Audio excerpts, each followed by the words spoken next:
with coverage you can count on. This is the Erie News Nowcast.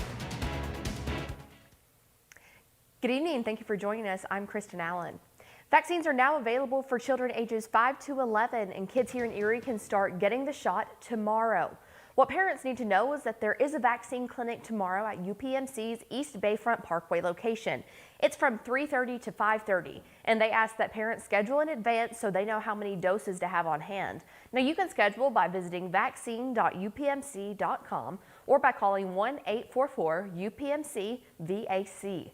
The Pfizer doses for kids are also 2-dose regimens. And the director we spoke with at UPMC has been leading the vaccine rollout at UPMC. And he says there's already been a lot of interest for vaccines in this age group. We've got a lot of calls and inquiries for this. You know, obviously we want people to be educated and go online, learn information about the vaccine, but we have had a lot of interest in getting this scheduled. And after tomorrow, there will be plenty of other opportunities to schedule appointments for these kid-sized doses. More details about that tonight on Erie News Now at 10 and 11. Meanwhile, at LECOM, the Pfizer vaccine for ages 5 to 11 will be given out next week. They'll administer shots at the regular Tuesday vaccine clinic at the LECOM Center for Health and Aging on Shaper Avenue from 8 a.m. to 7 p.m. Now, while walk-ins are available, families can schedule an appointment by calling the number on the screen or by booking online. Moderna and Johnson & Johnson vaccines will also be given out Tuesday as first-time doses for folks aged 12 and up or as a booster shot. And AHN St. Vincent's also doing the same, finalizing plans for its vaccine rollout among children. The hospital received its child-sized doses of the vaccine yesterday, and it's formulating a plan to distribute them evenly. Eventually, vaccines will be available in pediatric clinics as well as at doctors' offices, but the hospital hasn't released its final plan just yet. Meantime, COVID-19 continues to spread across our region, and more than 2,000 school-aged children have tested positive so far this school year. According to weekly data from the State Department of Health, cases among school-aged children have been fairly steady. To date, more than 1,400 kids in Erie County have tested positive for the virus this school year. Vaccines continue to roll out and more workplaces require people to get vaccinated. According to the CDC, more than 63% of eligible Erie County residents have been fully vaccinated. More than 74% of Erie County residents have been at least partially vaccinated. Now we have the latest COVID-19 data on our website at erienewsnow.com.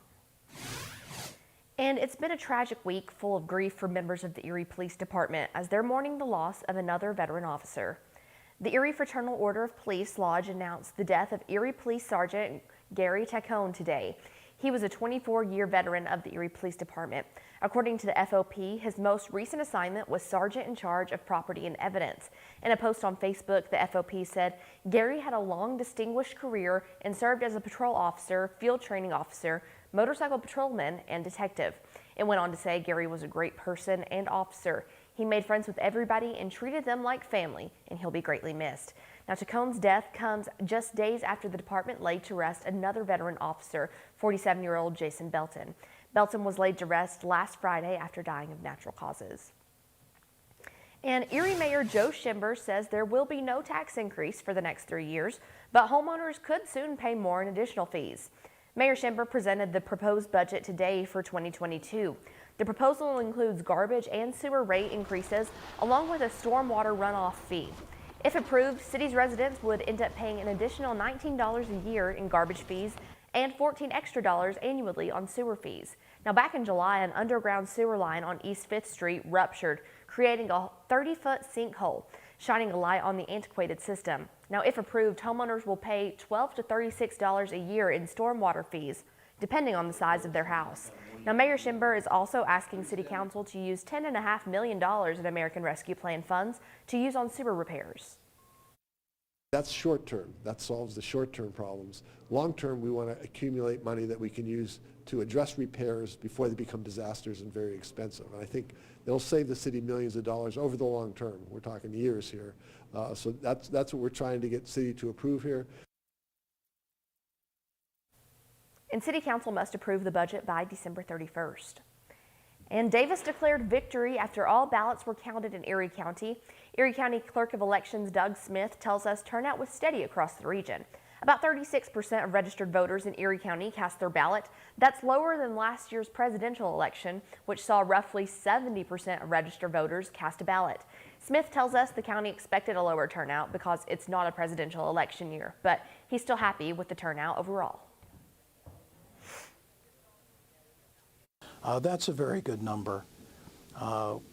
We have to be mindful of the fact that the voter registration base is larger than it's ever been with motor voter and other automatic registration features that are in the law. So we're dealing with a larger group that drives down the percentages.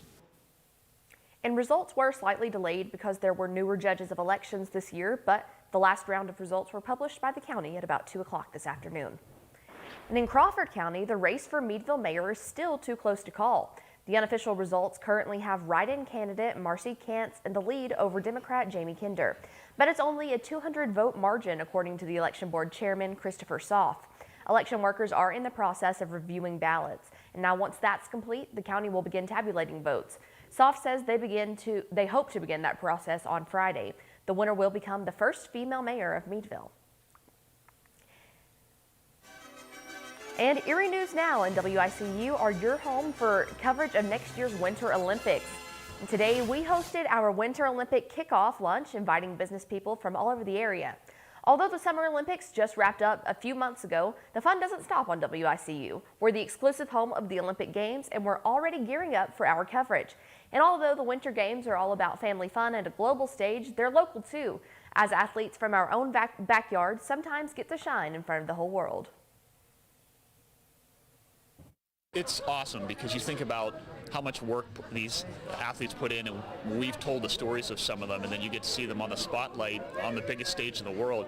It's really just a great opportunity for us as a department to showcase the work that we're doing, but showcase these athletes and everything they're able to do as well.